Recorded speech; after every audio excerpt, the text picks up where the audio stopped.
Welcome to the MLTI Slam Show. I'm Jared and today is Thursday, March 16th. In the MLTI Slam Show, we learn from students just like you from all over Maine. And we'll begin today by following along with Mia Coots from the Comus, who will teach us about create St. Patrick's Day cards with Canva. And then viewers can take the Slam exam, a chance to win a prize by answering questions about the show. Then we'll wrap up the show with the Slam demo, Data Studio Share, filter and analyze collected data. Now, please mute your mic, and if you have questions, enter them in the chat so Lucas, our moderator, can respond during the show. And remember, your account is connected to everything you type, so be kind and have fun. Welcome, Mia. Glad you could join us. What do you have to share with us today?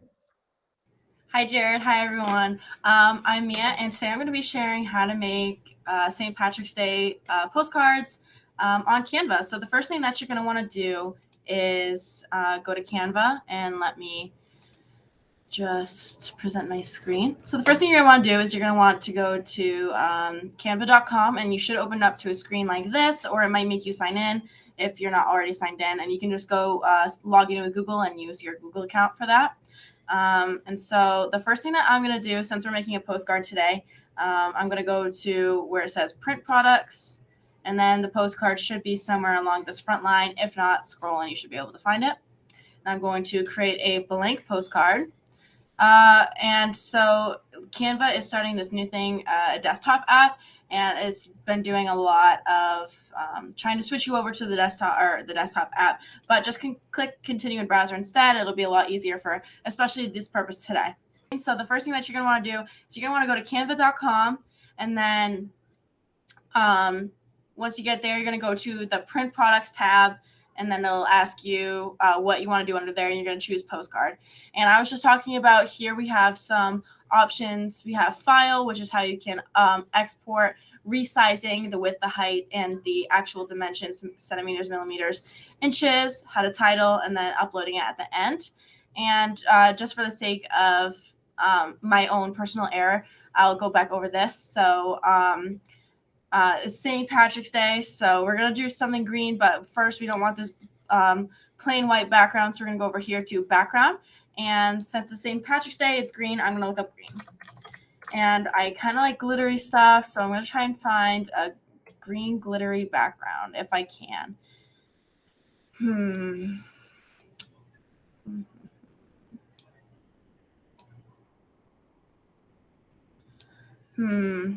I don't know. I'm not seeing anything super visually appealing for me, so I'm just going to choose that. Why not? I think it might be a leaf, but I like it. So that's what we're going to roll with. And so, how about this actually? It's actually grass. So now that I have my background chosen, the next thing I'm going to do is I'm going to go to the text tab on my left-hand side, and I'm going to click add a heading. And this is kind of what you can take a little bit of creative liberty. I'm just going to say to my mom and then from Mia because it's a postcard. So to my mom. And I'm going to put this right here at the top. And then I'm going to right click, or I can press these three dots here, copy. And then I'm going to right click again or double click and paste. And it might ask you if you want to paste it. I'm just going to press allow. And I'm going to drag it down so it's equal, but at the bottom. And a really cool thing about Canva is that it has these total guidelines so that everything can be even, centered, symmetrical, everything like that. Or if you just want to totally go free willy, you can press your control button and it won't give you any guidelines. And you can be, when I don't put guidelines, it kind of makes me more rigid. When I don't do guidelines, I can be a little bit softer. But I'm going to keep my guidelines, make sure everything's symmetrical because that's how I like it. And then I have to change this to from Mia.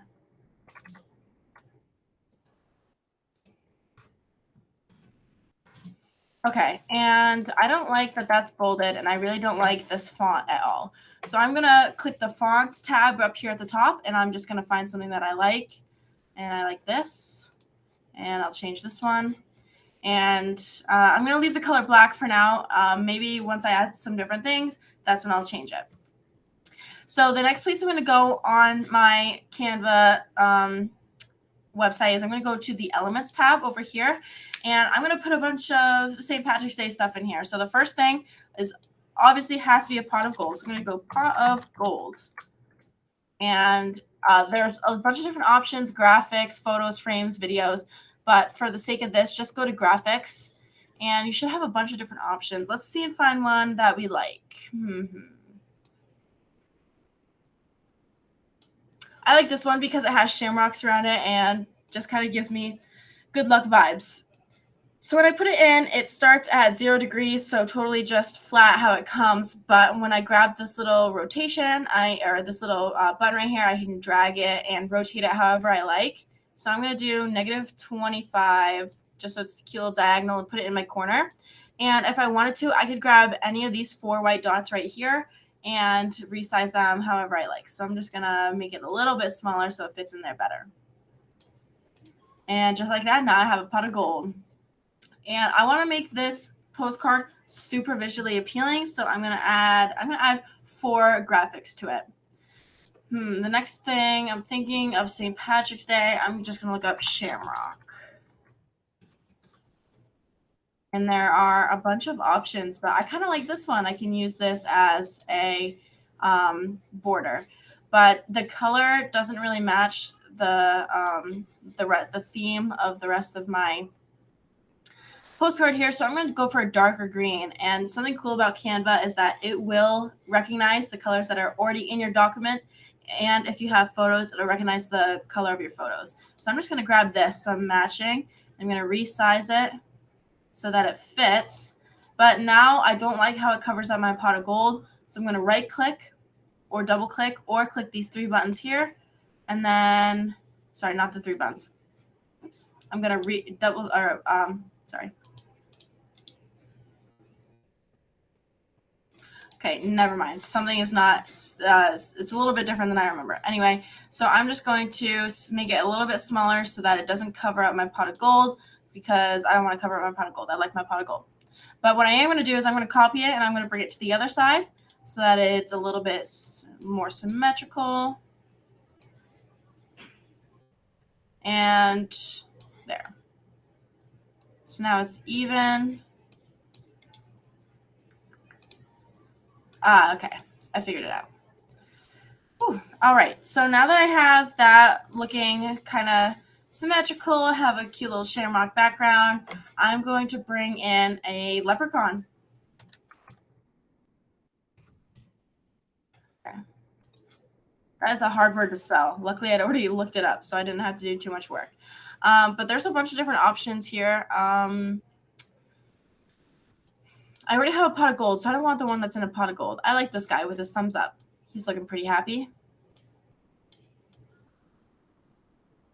Okay. And I'm just going to put him wherever I want for right now.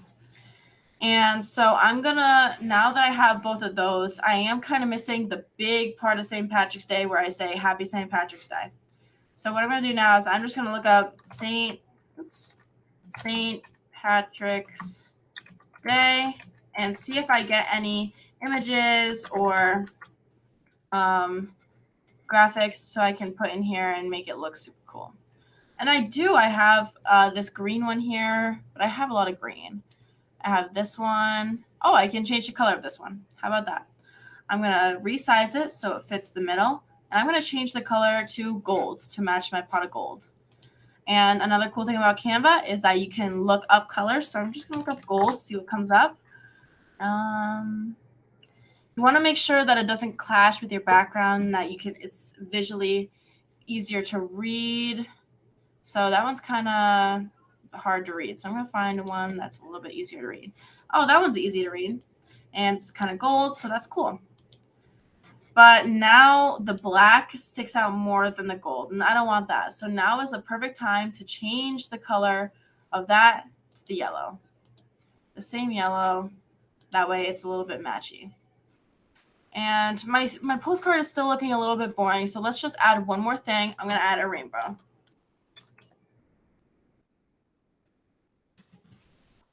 Okay, and see all. And I like this one right here. And I'm going to rotate it to fit exactly where I want it to be. And now I have a nice St. Patrick's Day postcard. And you can rearrange anything to fit however you like more, all of that good stuff. I'm going to bring this over here. Turns out I didn't like the symmetrical look after all.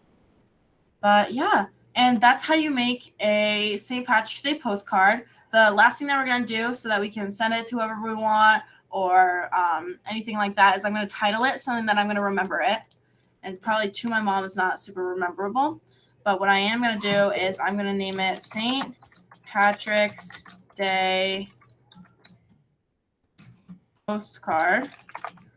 And now I have that saved. I'm going to go to share, download, PNG, and then press the purple download button. And then it will download, and I have a perfectly shareable St. Patrick's Day postcard. So thank you guys for following along with me. That is all I have to share. All right, viewers, if you find this presentation difficult to follow, remember you can always access these recordings at www.mlti.me to play, pause, and rewind. Now we're going to check in with Lucas, our moderator, to see if there are any questions in the chat. Looks like there is. We have one question. How do I add animation to my card? So Mia, could you take that question for us? Okay. So when I want to make something animated, what I do is I can click on any of my elements here. So I can click on that to my mom, saying Happy St. Patrick's Day, the rainbow, but I'm going to click on my leprechaun, and there should be an animate button right here at the top.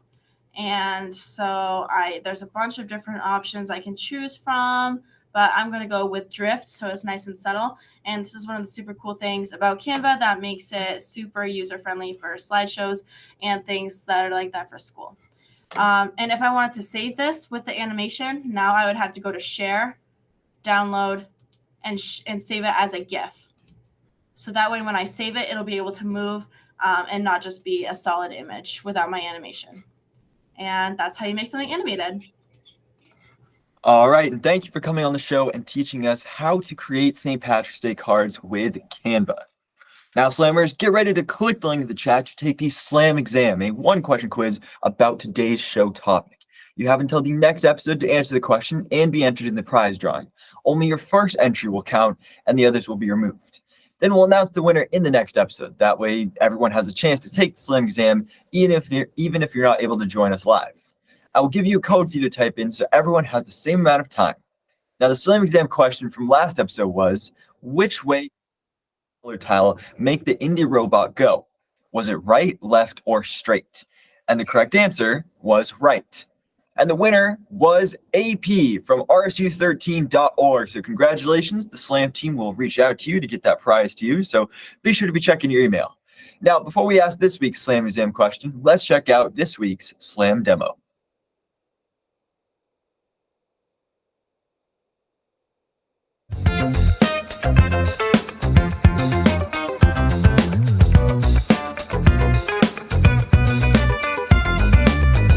Welcome to another Slam demo. My name is Mr. Kelly, and today we're going to do something a little different.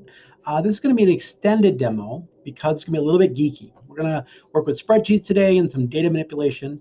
We had a request from someone specifically that I wanted to share with, so I want to make sure that this information got out there, and you might find some cool things that you'd be interested in as well. So let's get started. What we're going to do today is we're going to take, what if I had a bunch of data in a spreadsheet, and I wanted to share with people, but the people that I shared it with could only see their information, the stuff that they want to look at. It would be restricted by their email address. That's how we would know who was who. So let's show you how we can build that. The first thing I'm going to do is I'm going to go to sheets.new. And what that's going to do is create a new Google Sheet. This will be a blank sheet. Now, there are many different ways to get data in here. I could upload it directly. I could type it in. I could use a Google form, and I could enter information into here. But in this case, what we'll do is I'll just enter some information in. So we're going to start with that email column, as I mentioned, right here. And as I mentioned, it's going to be really hard. We want everybody to be limited by their email so that they can only see the information that's connected to their email. So I'm just kind of sorting it out here. So there's your email. We're going to do by a date. We're going to give them a score. And the purpose of this, here's a link, is to show you different types of information, formatting of information in here. So we'll have an email address. And again, we'll limit these so they have to be these certain formats, these certain data types. So we've got a date, we've got a score, which would be a numeric, we've got a link, and a comment. So I can put in my email. I'll say, let's say I would want to enter it right here, and we'll put today's date. Today is the 6th, and we'll put a score. We'll say I got 100. We'll put a link. We'll just say rsu19.org, and we'll say a comment. Hi. Okay, so again, however you get that information in this spreadsheet, I could type it in one by one. A Google form is a great way to ask a lot of people to kind of collate and sort that information. We actually did an episode on this earlier. We look back through the slamshow.org and you'll see previous episode where we showed you how to use a Google form to collect information. And I'm just going to, instead of watching me type this for the next few minutes, I'm just going to I have a Google Sheet here, which I did the same thing, basically. So I'm just going to copy that data and paste it in here, just so that it makes it quicker. So you don't have to wait for me to do it all here. All right, same kind of data. We've got emails, dates, scores, web link or link, and comment. Perfect. Now, I want to share this with people. Now, of course, we all know about the share button up here, and I could share it indirectly. We're going to call this sample data. That's our name for our spreadsheet. I could share with somebody directly where they have access to everything. I could share with somebody where they can view only, and that works too. Now, the only drawback of that is if I only want to show people their information, so they can only see theirs, that would show everybody's. There are kind of complicated ways you could do it with multiple tabs, and each one has its own information. But here's the quickest way. There's another tool. It was called Data Studio. Now, this is a free tool provided by Google. It's all connected by the same workspaces. They've now rebranded it to called Looker Studio. Looker was the name of a company, and so that's why they kind of run it this way. And what this is for specifically is to look at data. This takes raw data, just like you had in the spreadsheet, and it kind of looks at it and kind of you can organize it and filter it and sort it and share it how you want. So that's what this is for. This is going to be a very brief introduction to it, so you just kind of see what it does. So I'm going to create a blank report right here. And so the first thing it's going to ask you is, where does it get this information from? Where does it get its data? And there's all kinds of sources. These are ones that are just kind of the most common ones. We'll use Google Sheets here, but you notice BigQuery, which is a big data source, Google Analytics. So if you're looking at website traffic, that kind of thing. A really popular one that I've seen a lot of people use is for YouTube, right, to see where their hits are coming from, how many subscribers they have, all that kind of thing. So I selected Google Sheets. And now right here, the very first one, because it's the most recent one I just was playing with, is sample data. That's the one we're going to use. And here's the worksheet that we want. Now, you could have multiple tabs, so you could choose which worksheet. We'll notice these options here. Use first row as headers, which is important, yes, and include any hidden rows, which we don't have. So that's all perfect. That looks great. I'm going to add all that. And that's going to take that spreadsheet, this spreadsheet right here that we were looking at, right here, and it says, okay, all this information, I wanted to port it into this report. Now, a couple things before we get started here, before we dive in too much. First thing is theme and layout. Now, again, this is cosmetic, so you can change this at any time. But the reason why I want to throw this in here is just to see what it looks like. Let's see, these look like kind of different things. Okay, I kind of like this one. We're going to pick this color scheme just so we can see it a little bit easier. Cool. The other thing you'll notice here on the right, you'll see it says properties and data. These can hide these tabs, and you can pull them out back and forth. You'll be like, well, what are they? Let me show you. This right here is a table. This is the same table as that we had listed. And now you notice here it's already sorted by email, but it's actually combined by individual emails. I just put 3 different emails in the data. So I can drag things over here like date. I can drag it from the right side under the data tab or here into here. And so there's all the dates. Here was that link that we looked at. So we click the link. Here's the score. So all that information I can kind of click and choose, and I can say, you know what, I actually don't want this over here, or I want to move the score. I'm going to move this around, all that kind of stuff. You can do all that. One quick thing here, let's say I don't want this record count. That's how many records of each one. So I'm going to go over to properties, click on that. And we're going to here record count, and I don't want to, I'm going to X that one out so it doesn't include that in here. Okay, So there are many ways you can sort this, many ways you can share this, many ways and you do all kinds of cool stuff with this if you want to organize it by. I'm not going to get into all that today. This is very much an intro. But the one thing I am going to share with you is if I did want to share this with just the people who they're signed in with their email, how would I do that? So you're going to go up here to resources, right here, resource. And so manage added data sources. This is where that information came from, okay? So click right here. I'm going to edit this, that sample data sheet we just talked about. I'm going to edit that. And right here, here's the big one right here. Let's get rid of this little mention here. Filter by email. I'm going to click on that, and it's going to say, okay, which column do you want to use as the email field to sort by? Because maybe you have multiples. I just have one right here, so it's email. So now I would only be able to see, yep, allow consent. So basically, I do have access to that spreadsheet. I'm going to click done, click close. Okay, so I have to allow it one more time. Permissions. Let's refresh the data.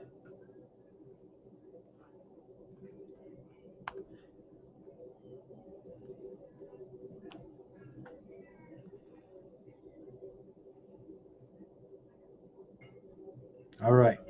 So now if you notice here, I don't know if you guys can see that, but all that's listed here are my email address that I'm signed into right now. Okay, so if I share this with somebody, they can only see what's listed. They have to be signed in or they can't see it at all. Well, how would I share it? Up here in the upper right, I'm going to click share again. And you'll notice there's some other options here. I can share it unlisted. That means that anybody can see it if they have the link, or just with certain individuals. Of course, I can add individual people here as well. So who's a viewer? So I can add one person directly, but they would only be able to see the report based on their email address. So that's kind of limiting that way. And so again, there's a lot more here. There's a ton of information you can do here. If you want to get started, like, this looks overwhelming, all I would say is if you went back and looked at some of the tutorials, they're really pretty good. They'll walk you through step by step all the different kinds of things you could do this, the different charts and graphs and all this stuff, how you would make this. And that's where I would start. So in a nutshell, a really brief nutshell, that is Data Studio, now called Looker Studio, how you get information from a Google spreadsheet into it, and how you would share that with just individual people. Hope that helps. See you later. Thanks for watching the Demo Slam.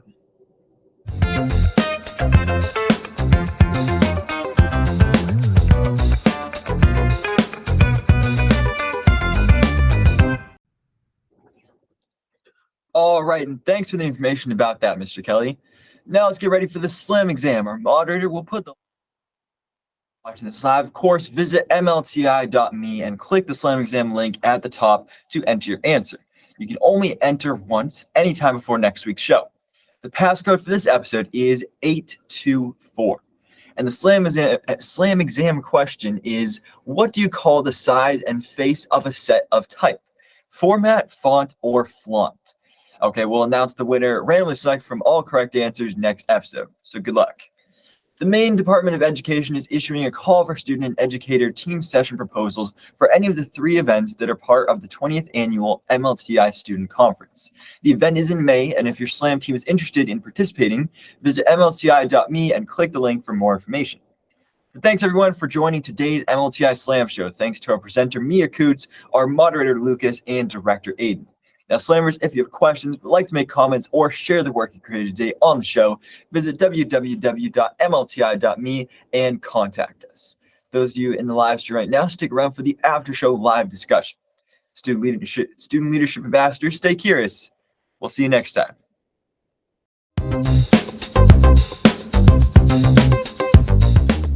The MLTI Slam Show is a program of the Maine Department of Education. For more information about this and other innovative educational initiatives, please visit www.maine.gov/DOE.